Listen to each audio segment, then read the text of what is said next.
প্রতিদিন করার মতো কিছু ছোট ছোট আমলে সালে শিখিয়ে দিবেন। প্রতিদিন করার মতো প্রথম আমলে সালে হলো 5 ওয়াক্ত নামাজ সময় মতো ধীরে ধীরে আদায় করবেন। এর চাইতে বড় কোনো আমলে চলে না। এই একটা যদি করেন আর ছোটখাটো কোনো আমল নাও করতে পারেন, বড় গুনাহ থেকে বেঁচে থাকেন, ইনশাআল্লাহ নাজাতের পথ অর্ধেক সুগম হয়ে যাবে। 5 ওয়াক্ত নামাজ, এইটার কোনো বিকল্প ইসলামে আর কিছু নাই। এইটা ঠিক রাখতেই হবে, এই ক্ষেত্রে কোনো ছাড় নাই। দাঁড়ায় না হলে বসে শুয়ে যেভাবে পারেন পড়তেই হবে, কোনো ছাড় নাই।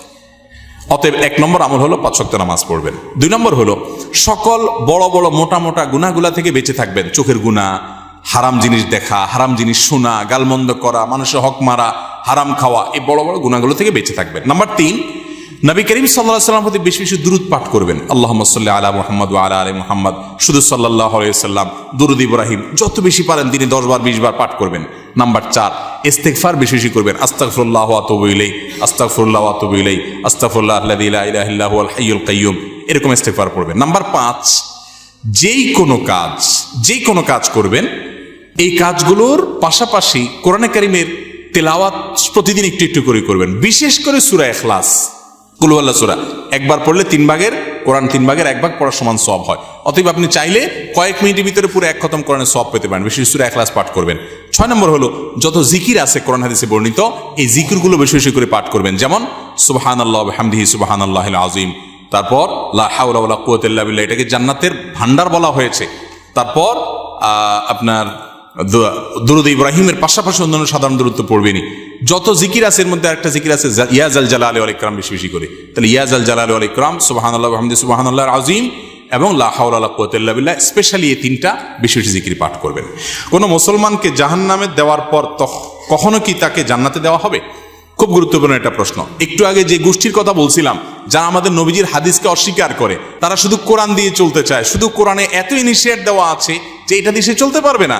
শুধু কোরআন যদি দিয়ে চলতে চায়, কোরআন তারা আমাদের নবী থেকেই পাইছে, এখন নবীর কোরআনটা মানবে, হাদিসটা মানবে না। এটা হলো একরকম মামুর ভাইয়ের আবদারের মতো। তো এই লোকগুলা বলে যে যারা জাহান্নামে যাবে তারা চিরকাল জাহান্নামে যাবে, আর কোনোদিন জান্নাতে যাবে না। এটা ভুল কথা। কোরআনে কারিমে আল্লাহ রাব্বুল আলামিন জাহান্নামীদের বিভিন্ন বিবরণ উল্লেখ করেছেন।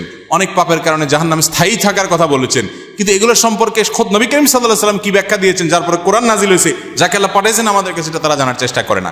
বুখারী সহ বিভিন্ন হাদিসের কিতাবে বর্ণিত হয়েছে সন্দেহাতীতভাবে যে নবী করিম সাল্লাল্লাহু আলাইহি ওয়াসাল্লাম জাহান্নাম থেকে সর্বশেষ উদ্ধার হওয়া ব্যক্তি কিভাবে উদ্ধার করা হবে সে বিবরণ দিয়েছেন। যে তাকে জাহান্নাম থেকে উঠানো হবে, জান্নাতের কাছে আনা হবে, সে চাইবে আমাকে কাছে নিলেই হবে, ভিতরে নেওয়া লাগবে না, এবারে সে ভিতরে যেতে চায়, বিস্তারিত বিবরণ আছে। এখান থেকে বোঝা যায় যার অন্তরে ঈমান আছে সে যত অপরাধী করুক শাস্তি হবে হয়তোবা, কিন্তু একটা সময় তার অপরাধের শাস্তি মেয়াদ শেষ হলে আল্লাহ তাআলা তাকে জান্নাতে আনবেন ইনশাআল্লাহ।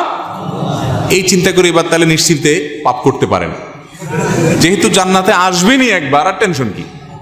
কিন্তু জাহান্নামে পড়ার পরে আল্লাহ তাআলা আমাদেরকে হেফাজত রাখুন। কেউ যদি বেদাতকে সুন্নত মনে করে বা বলে, তার কি ঈমান থাকবে?